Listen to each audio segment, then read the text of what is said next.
Nobody in this world happens 100% the way you want them. Did your parents happen 100% the way you want them? Did they? The children can say, it's okay. Did your friends happen 100% the way you want them? Did your spouse or partners happen 100% the way you want them? Not even your dog, these days they do their own things. Nobody happens 100% the way you want them, but that is not the problem. The problem is this one is not happening the way you want him to be. That is the problem, isn't it? If this one happened 100% the way you want him, life around you, whichever way it happens, it's either a breeze or an adventure. Yes? It is either a gentle, the fragrance of the jasmine on a gentle breeze, or it's an adventure. There is no unpleasantness. Unpleasantness is happening from within you, never from outside of you. No, you don't know how unpleasant my boss is. No, he only causes, at the most, if he's causing unpleasantness around you. He cannot cause unpleasantness within you, isn't it? This is your work. This is completely your work, isn't it? Why would anybody cause unpleasantness to himself? Simply because we have chosen to live unconsciously, just as a compulsive reaction to everything that's happening around us. For solutions, we are looking into books, we are looking into all kinds of things. We are always looking elsewhere, never inward. This happened. We are from Tennessee. In Tennessee, every family with some kind of tradition has their own leather-bound, large-sized Bible of their own. They're very proud of this. It's so large, you can barely open it, at least children cannot. One day a boy, 12 years of age, who was studying in a boarding school elsewhere, came home and he found this huge book sitting there and he opened it. A few pages he opened, a leaf which had been there in the book for a long time, it was dry, it flew out and fell down. Then he called out loudly, "Mama, come and see what I found." She said, "What is it that you have found?" "Mama, come and see, please come and see what I have found." She said, "Come, tell me, what have you found?" He said, "I think I found Adam's underwear."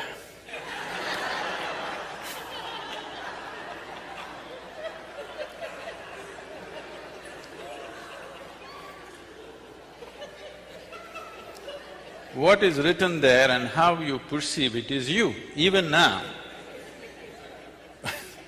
Even now, how you experience every situation is you. What is happening around you and how you experience is essentially you. What is written there and what you make out of it is essentially you. Just see, in the name of caste, creed, religion, race, nationalities, how much of a mess we have created on the planet. I'm sure every one of these things initially started with the greatest intention of human well-being, definitely. But just see what a mess we are. Simply because you can find an Adam's underwear in a book, you don't know what you will pick up. So, there is a way where there is no room for misinterpretation. That way is to turn inward, not to seek solutions outward. For outward things, you can seek outward solutions. For inner things, you seek inner solutions. Turning inward, what does it mean?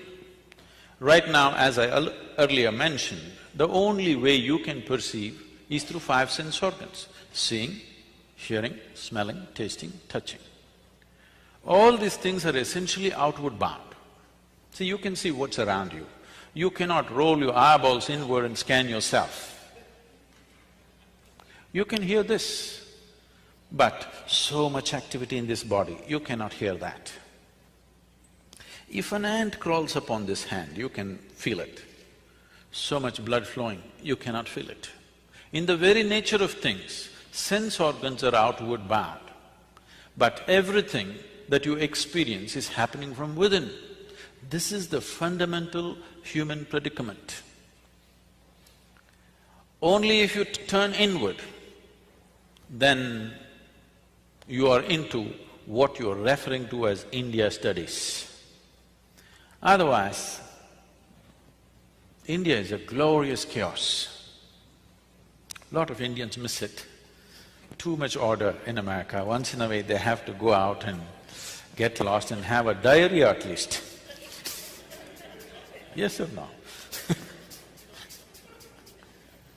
If not enlightenment, at least a diarrhea. You must eat the street food and something must happen. No, it need not be like that. It is just that it's very organic. It is always depending upon touching the inner genius within every human being. It is not depending upon the organization of the outside, which can be very chaotic. For a person who's been born and brought up in Western societies, India could be bewildering and scary. But you will see, Indian people are so much at home with the chaos because it's so organic. Everything is happening because of the human being. If one human being stops being human for a moment, everything collapses. So you can't afford to be mechanical about your life. You have to be conscious, otherwise you cannot manage even simple things in home. Initially, this was created consciously. Over a period of time, other things have happened, unfortunately. Now, this whole process of looking inward, what does it mean? Can I tell you my own story? It's okay with you? You're becoming very serious, it scares me. Shankaran Pillai came to United States. He had an international driving license. So he decided to take his car, his son-in-law's car, out for a spin. He's a good driver. If you have driven in India, you better be a good driver. Otherwise you're a dead driver. So, very confidently he was driving. Then his wife called up on the phone and said, "Are you on I-75?" He said, "Yeah." "Just watch out. The traffic news is saying there is a man driving at full speed in the opposite direction." He said, "What the hell, one man, hundreds of people are driving in the opposite direction."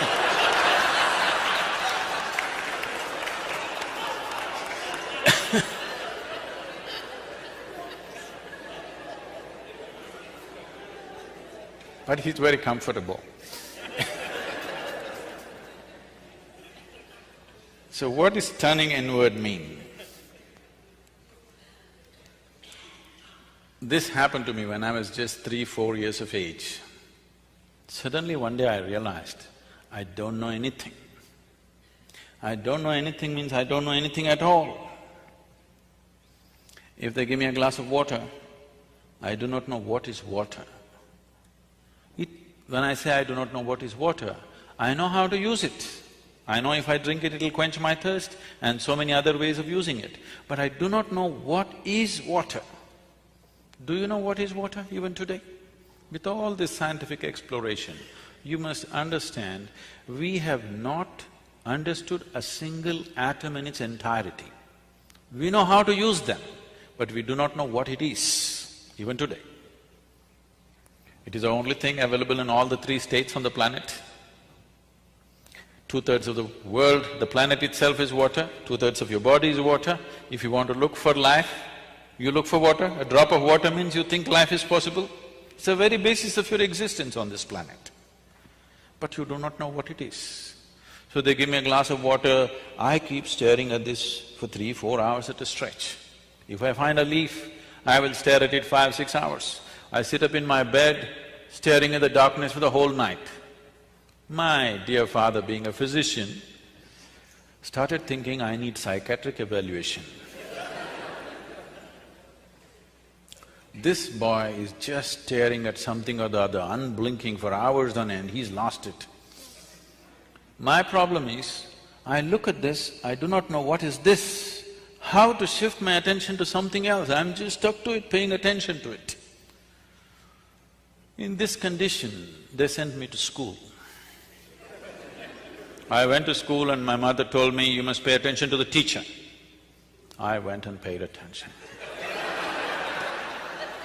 The kind of attention they would have never received in their life. Initially, I understood the words that they were speaking. After some time, I realized they're only making sounds. I am the one who is making up the meanings in my head. Even now, see, I'm only making sounds. Because you presume you know English language, you're making up the meanings. A language is a conspiracy between two people. Yes? Suppose I start talking in a language that you do not understand, it will be just sounds. Even now I'm only making sounds, you're making up the meanings. And there is a code book for this conspiracy called a dictionary. So I realized I'm making up all the meanings in my head, and I stopped making up the meanings. Just the sounds. These teachers come and keep on making sounds. The problem with most people is, the moment they cannot understand, they will not pay any attention. Please especially things that you do not understand, you must pay attention, isn't it? Yes or no? What you do not understand definitely needs your attention. But generally the thing is, the moment you cannot understand, you don't pay attention. Turn on the Chinese channel, just listen carefully, with full attention. You will see things will happen to you.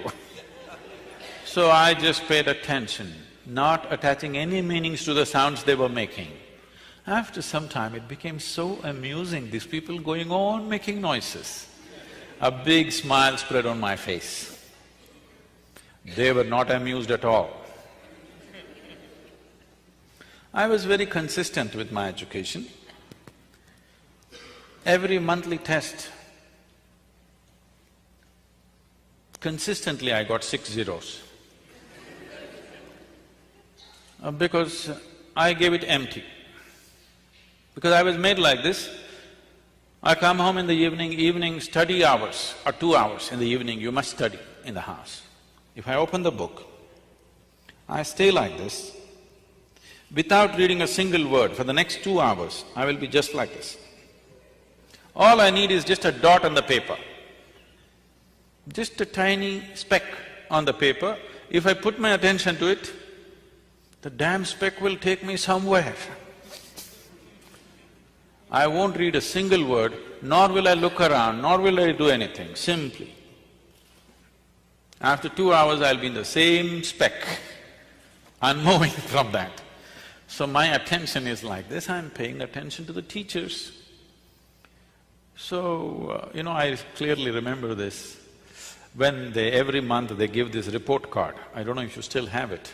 You still have that method of report cards? When the report card comes, some children will be strutting around, they are first, second, whatever. Some will be crying, they're terrified to go home because they got something. In my whole school days, all those 12 years, I never opened my report card. The teachers gave it to me, I took it and gave it to my dad. I thought this is a transaction between the two of them. I never wanted to, peep into that.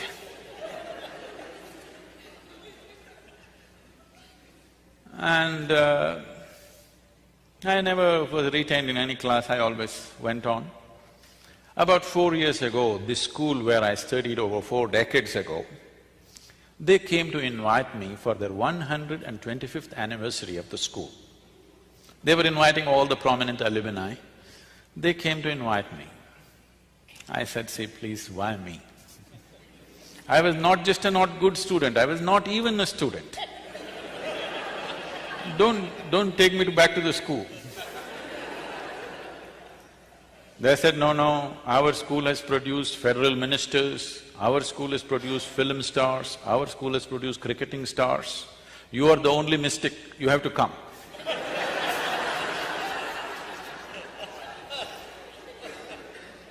I said, okay.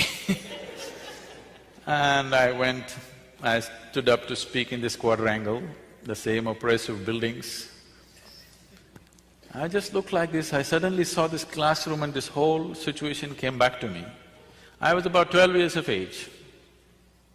As usual, I am paying absolute attention to the teachers. I know the teachers past, present and future, but I don't hear a word of what they're talking. So that particular afternoon, this teacher is trying to get some response from me. But these are times when for 3, 4, 5 days, I wouldn't utter a single word. Because when you don't know anything, what do you say? What is there to say? You know nothing. If you look at a leaf, you don't understand that in entirety. If you look at anything, you don't understand in its fullness. So, there's nothing to say. He tried 35, 40 minutes trying to get some response. Nothing came out of me. I was paying full attention to him.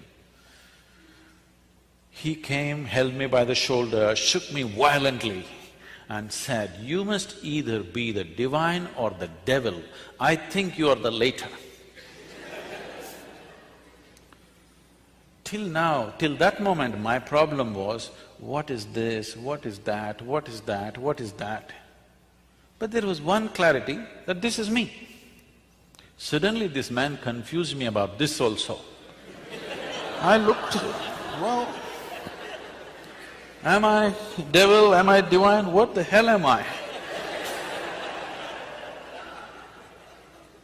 This was very clear that this was me, but this man brought this confusion about this also. I tried to stare at myself, it didn't work, so I closed my eyes and sat. Initially hours, then it went into days. Once I closed my eyes and sat, I thought, in my experience, I felt it's about 25, 30 minutes. When I opened my eyes, a whole crowd of people around me, garlands around my neck, people are trying to pull my feet, you know, pulling legs is a part of Indian tradition. And somebody wants to know about his business, somebody wants to know when his daughters will get married. I said, how the hell did these people manifest here? Where did they come from? Big crowd. They said, you've been sitting here for 13 days. In my experience, I just sat there for 25, 30 minutes. I closed my eyes and I opened my eyes, a big crowd. Why I'm telling you this is, life is in many more ways than the way you understand and experience life through the five senses. The five sense organs are enough for your survival. If you want to just survive, these five things are fine. But if you want to know life, these five sense organs are not good enough, because this gives you only a comparative perspective of everything. What you know by comparison, see, you know light only because you know darkness, isn't it? The nature of sense organs is such, if you see this part of my hand, you cannot see the other part of my hand. Even if you take a grain of sand, if you see one part, you can't see the other part. If you're experiencing light, you cannot experience the darkness. This is the nature of sense organs, and everything is in comparison. For example, let's say you're 6 feet tall. Now, you stand like a tall man, you walk like a tall man, you think like a tall man, you feel like a tall man, and you are a tall man. Suppose you went to another society where everybody is 8 feet tall. Now, you stand like a short man, walk like a short man, think like a short man, feel like a short man, and you are a short man. So what you know in comparison is only useful for survival in a particular situation. It is not a way of knowing life. There are other dimensions of perception which a human being has to activate You need to understand what is needed for survival. Became active. The moment you came out of your mother's womb, all these things became active. You need to understand, they were not active when you were in your mother's womb. Otherwise you would know the whole human physiology. You didn't have to go to your medical school, you know. Your eyes were not open, your perception was not open. Only after you came out, it opened up, because without it you cannot survive. If survival is all you're seeking, this is fine. But once you come as human, somehow survival is not good enough, isn't it? When survival is in question, it's a big issue. Once it's taken care of, it doesn't mean anything. Isn't it so? There is something within you, always longing for something more. Whoever you may be right now, whatever you may be right now, you want to be something more than who you are right now? Yes or no? If that something more happens, what? What? You want something more? If that something more happens, what? Something more? It looks like you're looking for expansion. Okay, we will make you the king or queen of this planet. Now, don't look at me hopefully. You think I'll make such a blunder? Suppose you become the king or queen of this planet, will you be fulfilled, I'm asking you? You will look at the stars, isn't it? So there is something within you which wants to expand. I'm asking how much expansion would settle you for good? How much expansion would settle you for good? Hello? Unlimited. You're looking for infinite expansion, a fantastic desire, but a hopeless method. Your longing to become boundless is wonderful. See, there is something within you which does not like boundaries. Suppose I imprison you in a 5x5 cubicle right now, you will feel horribly imprisoned. Tomorrow, we will liberate you into a 10x10 cubicle. You will feel wonderful for a day, and again the same thing. Then we will liberate you into a 100x100 cubicle. You will feel wonderful for 3 days, and again the same thing. It doesn't matter where I set the boundary. The moment you can feel the boundary, you want to break it. Yes? There is something within you which does not like boundaries. There is something within you constantly longing to become boundless. You may be trying to settle this either unconsciously or consciously.